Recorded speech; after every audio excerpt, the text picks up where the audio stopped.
باللہ من الشیطان الرجیم بسم اللہ الرحمن الرحیم نحمدہ و نصلی علی حبیبہ الکریم شہنشین پہ تشریف فرما محترم المقام عالی جناب سید طارق پاشا صاحب قبلہ، دلی سے تشریف لائے مہمان مقرر تحریک کے رفقائے کار، محفل میں موجود بزرگ حضرات، نوجوان ساتھیوں، پس پردہ سننے والی معزز دختران ملت، ابھی آپ پروفیسر صاحب کی ولولہ انگیز تقریر سماعت فرما رہے تھے. اس تقریر پہ کوئی حاشیے کی ضرورت نہیں، لیکن جو مسئلہ درپیش ہے یونیفارم سول کوڈ، وقت بہت کم ہے اور پولیس کے عہدیدار بھی ادھر ہی دیکھ رہے ہیں کہ جلسے کو جلدی سے ختم کر دوں. میں 10 منٹ کے اندر جلسے کو ختم کر دوں گا. بہرحال اشعار کی زبان میں یہ اعلان کرتے ہوئے گفتگو کا آغاز کروں گا کہ نہ گھبراؤ مسلمانوں، نہ گھبراؤ مسلمانوں، خدا کی شان باقی ہے. ابھی اسلام زندہ ہے، قرآن باقی ہے. یہ کافر کیا سمجھتے ہیں جو اپنے دل میں ہنستے ہیں، ابھی کربلا کا آخری میدان باقی ہے.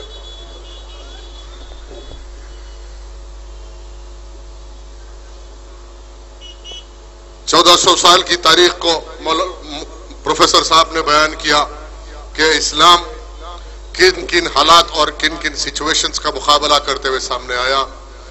میدان بدر سے لے کے آج کی تاریخ تک تمام تاریخ کو آپ کے سامنے رکھا. ہم نے تاریخ کے اس دور سے بھی گزرے، چنگیز کی چنگیزی سے گزرے، ہلاکوں کی ہلاکتوں سے گزرے، نریندر مودی کے گجرات سے گزرے، حیدرآباد کے گنیش فسادات سے گزرے. ہم باقی ہیں، ہم کل بھی باقی رہیں گے، صبح قیامت تک باقی رہیں گے. آپ غور کیجئے کہ یہ قانونی بحث کہ ہندوستان کی آزادی کے لیے ساری تاریخ بھری پڑی ہے کہ 18,000 علماء نے جامع شہادت دیا، اور اس ملک میں جب شریعت پہ حملہ ہوا مسلمان بہترین مسلمان ہونے کا ثبوت دیا. جب ہم پہ امتحان لیا گیا، ہر امتحان کے سامنے مسلمان نے دنیا کو بہترین مسلمان ہونے کا ثبوت پیش کیا. انشاءاللہ اللہ سے توقع ہے کہ دور حاضر کے امتحان میں مسلمان کامیاب ہو کے بہترین امت ہونے کا ثبوت دیں گے، بہترین مسلمان ہونے کا ثبوت دیں گے. یاد کیجئے وہ تاریخ جہاں جمہوریت تھی، نہ کسی کو آواز اٹھانے کا اختیار تھا. مغلیہ سلطنت کے دور میں اکبر نے جب شریعت کا مذاق اڑایا، دین الہی کو قائم کیا، اور جب دین الہی کا اعلان ہوا تو کوئی طاقتور لوگ میدان میں نہیں آئے. حضرت عمر فاروق سرنگی رحمت اللہ علیہ کی شکل میں آ کے اکبر پہ جہاد کا اعلان کیا. آج دنیا دیکھ رہی ہے کہ اکبر کا دین الہی باقی نہ رہا. الحمدللہ جس دین کے لیے حضرت عمر فاروق سرنگی رحمت اللہ علیہ نے اپنی جان کی شہادت دی تھی، آج وہ دین باقی ہے، اس دین صبح قیامت تک باقی رہے گا. اب یونیفارم سول کوڈ، مسلم پرسنل لا، جب اس ملک کی آزادی کے بعد کانسٹیٹیوئنٹ اسمبلی تشکیل دی گئی اور دستور و آئین کو ترتیب دینے کی جو کمیشن قائم کی گئی، اس کے سربراہ اعلیٰ ڈاکٹر بی آر امبیڈکر. آج ساری گفتگو اس بات کی ہے کہ اس ملک میں یونیفارم سول کوڈ نافذ کیا جائے یا نہ جائے. میں اپنے اس گفتگو کو صرف آئین کے مطابق رکھتے ہوئے ان لوگوں سے مخاطب ہوں جو آج یونیفارم سول کوڈ کی وکالت کر رہے ہیں. گزشتہ جولائی 7 تاریخ کو ہندوستان کے وزیر روی شنکر پرساد نے لا کمیشن کو ایک لیٹر لکھا کہ یونیفارم سول کوڈ کا مسودہ تیار کرنے کے لیے حکومت کی مدد کی جائے.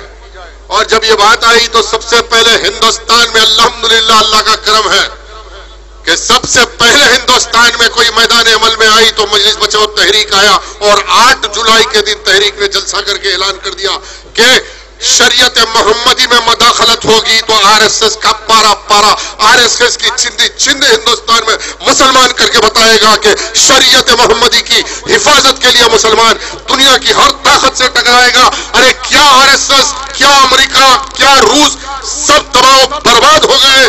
مسلمان گلا کٹاتا رہا، مسلمان جان دیتا رہا، لیکن شریعت محمدی میں مداخلت ہونے نہیں دیا۔ یہ ہماری تاریخ ہے۔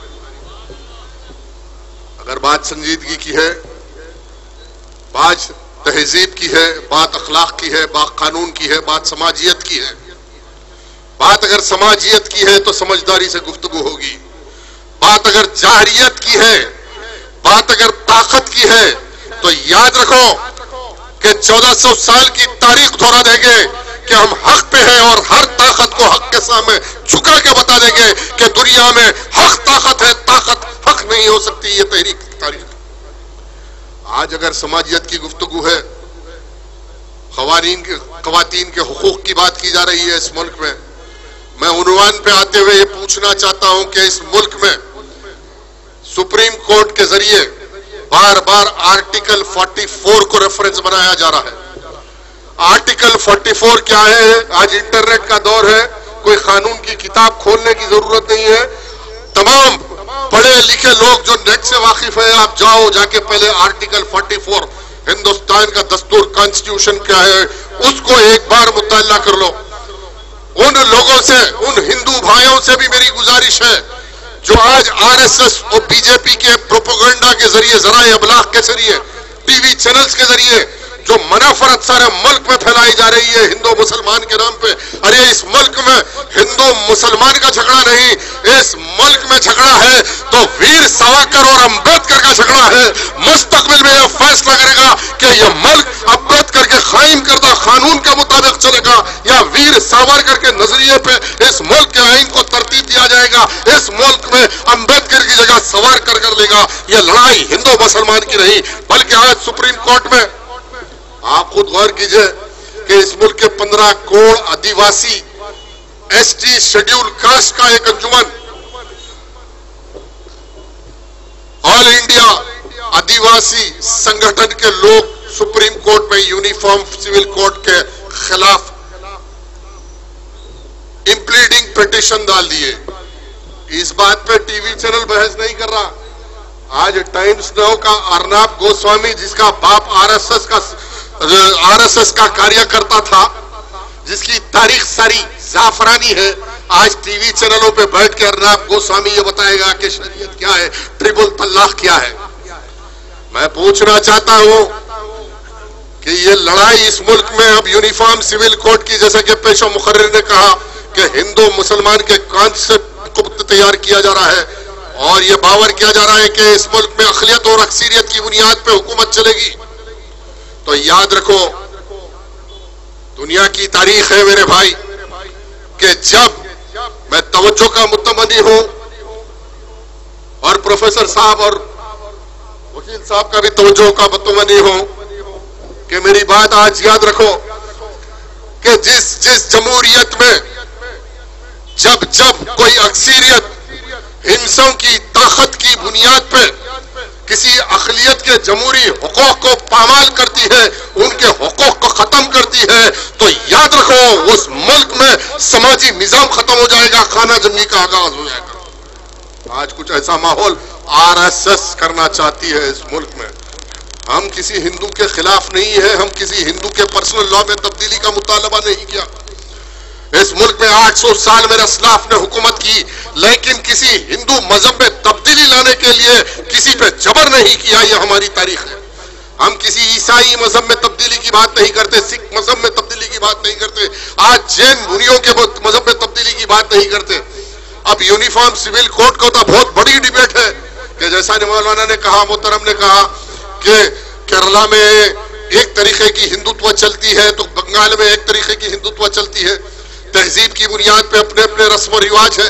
ارے ہم کو کسی کے رسم و رواج سے نہ کل اختلاف تھا نہ آج اختلاف ہے. ہم تو امن کا اور انسانیت کا پیغام لائے. خواجہ اجمیری رحمت اللہ علیہ کی شکل میں لائے تو ہندوستان کو طہارت دیا. ہندوستان میں آج 20 کروڑ کی طاقت میں ہم ہیں تو یہ صدقے پیارے نبی صلی اللہ علیہ وسلم کے خواجہ اجمیری رحمت اللہ علیہ کی خدمت کا سبب ہے کہ ہندوستان میں آج انسانیت زندہ ہے. خواتین کے حقوق ہم کو سکھانے والے، ارے ہماری تاریخ ہے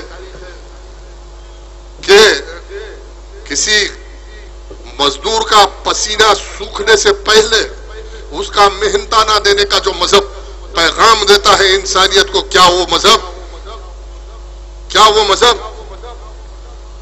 اپنے جان حیات کا حق مار سکتا ہے، اپنی بیوی کا حق مار سکتا ہے؟ یہ تو معاشرے کی غلطی ہے. کچھ لوگ اپنی طبیعت کے مطابق شریعت کو ڈھال کر شریعت کے نام پر اپنے مفادات وہ کل بھی حاصل کرتے رہے. 1400 سال کی تاریخ ہے، وہ آج بھی ہے. کچھ ایسے لوگ کل بھی رہیں گے. تو اس کا مطلب یہ نہیں ہے کہ شریعت میں غلطی ہے. آج یونیفارم سول کوڈ کی بحث پہ بھائی اس ملک کا آئین اعلان کر رہا ہے کہ دفعہ 25 کے تحت اس ملک کا ہر مذہب سے تعلق رکھنے والا فرد اپنے مذہب کے مطابق اس ملک میں زندگی بسر کرے. لیکن آرٹیکل 44، اب میں پوچھنا چاہتا ہوں کہ شاہ بانو کا کیس ہوا، اس کے بعد مسلم پروٹیکشن وومن بل آئی، پھر اس کے بعد 2001 میں آج سب خاموش ہے. شمیم آرا کیس کے اندر ٹرپل طلاق کے مسئلے میں فیصلہ ہو گیا، ہم خاموش بیٹھے رہے یہ سمجھے کہ کچھ نہیں ہوگا. 2002 کے اندر شمیم آرا کیس میں جب یہ فیصلہ آیا تو ہم سو رہے تھے. اس کا نتیجہ یہ ہے کہ آج شریعت پہ حملہ ہو رہا، آج یونیفارم سول کوڈ کی بات ہو رہی. آج سائرہ بانو کیس کے اندر اب یہ آپ سپریم کورٹ بتائے کہ یونیفارم سول کوڈ ہے کیا؟ پھر ایک بار سب سے گزارش ہے، اس لیے کہ جس سبجیکٹ پہ آپ کو نالج نہیں ہوتا تو آپ دنیا کا مقابلہ نہیں کر سکتے. آج نالج کی لڑائی ہے دنیا میں. آج مسلم نوجوانوں سے میری توجہ ہے کہ پہلے جا کے سپریم کورٹ کیا کہہ رہا، اخبارات کیا کہہ رہے ہیں، حالات کیا ہے اور شریعت کیا ہے. ہر شخص کو چاہیے کہ مطالعہ کرے اور ہر بچے کو چاہیے جو انگریزی سے وابستہ ہے، جو اردو سے وابستہ ہے، نالج حاصل کرے کہ ہو کیا رہا ہے میری شریعت کے ساتھ. جب تک آپ نہیں سمجھیں گے تو دشمن کا مقابلہ نہیں کر سکتے. یہ نہیں کہ فرد خان کی تقریر سن لو یا کسی کی تقریر سن کے جمع واڑا کرے، ذم غفیر کرے. جب آپ اپنے مقصد کو سمجھیں گے تو مقصد کو حاصل کرنے کے لیے آپ میدان میں آئیں گے. وہ فوج جو اپنے مقصد کے لیے لڑتی ہے اس فوج سے دنیا کی کوئی ملٹری نہیں لڑ سکتی. آج میں اعلان کرتا ہوں جس ہندوستان کا 20 کروڑ مسلمان شریعت کو سمجھے گا اور شریعت کے پہلوؤں کو سمجھے گا اور میدان میں اترے گا تو دنیا کی کوئی طاقت اس سے مقابلہ نہیں کر سکتی. آج اس جلسے کا پیغام یہ ہے کہ شریعت کو سمجھو، سماج کو سمجھو، قانون کو سمجھو. آج انٹرنیٹ کا دور ہے. آرٹیکل 25 ٹی وی پہ ڈیبیٹ ہو رہا، آرٹیکل 14 پہ ڈیبیٹ ہو رہا. میں پوچھنا چاہتا ہوں کہ آرٹیکل 44 پہ ڈیبیٹ ہندوستان کی کانسٹیٹیوئنٹ اسمبلی میں 23 نومبر 1948 میں ہوئی تھی. کیا کوئی آج ٹی وی ڈیبیٹ یا صحافی لکھنے کے لیے تیار ہے کہ 1948 23 نومبر کو ایوان میں نیشنل کانسٹیٹیوشن اسمبلی میں کیا بحث ہوئی؟ مدراس کے محمد اسماعیل صاحب اٹھ کھڑے ہوئے اور کانسٹیٹیوشن اسمبلی میں آواز دیا کہ یہ آرٹیکل 44 کی بنیاد پر کل آرٹیکل 25 آزادی مذہب ختم ہو جائے گا. اور پھر محبوب علی بیگ بہادر اٹھے، انہوں نے اس وقت امبیڈکر کے سامنے یہ رکھا کہ کانسٹیٹیوشن اسمبلی میں آرٹیکل 44 کو ختم کر دیا جائے، اس لیے کہ آرٹیکل 44 نافذ ہوگا تو آرٹیکل 25 آزادی مذہب ختم ہو جائے گی. کے ایم منشی اس وقت کے سب سے بڑے قانون دان ہندوستان کے، انہوں نے اٹھا اور وکالت کی. کے ایم منشی تو مسلمان نہیں تھے، انہوں نے اعلان کیا کہ یہ دفعہ آرٹیکل 44 کو برخاست کر دیا جائے. پھر بوکر صاحب اٹھے کانسٹیٹیوشن اسمبلی میں اور انہوں نے کہا کہ میں مسلمانوں کی جانب سے نہیں بلکہ کانسٹیٹیوشن اسمبلی میں آج ہندو طبقے کی جانب سے یہ آواز اٹھا رہا ہوں کہ ہندو مذہب کے اندر ہم ایک نہیں بلکہ انیک طریقہ کار اور تہذیب رکھتے ہیں، اور کسی ایک طریقہ کار کو اپنایا جائے گا تو آدیواسی کا حق ختم ہو جائے گا، دلت کا حق ختم ہو جائے گا. جہاں آدیواسی اعلان کر رہا ہے کہ میں کسی مورتی پوجا میں یقین رکھتا، میں ہوا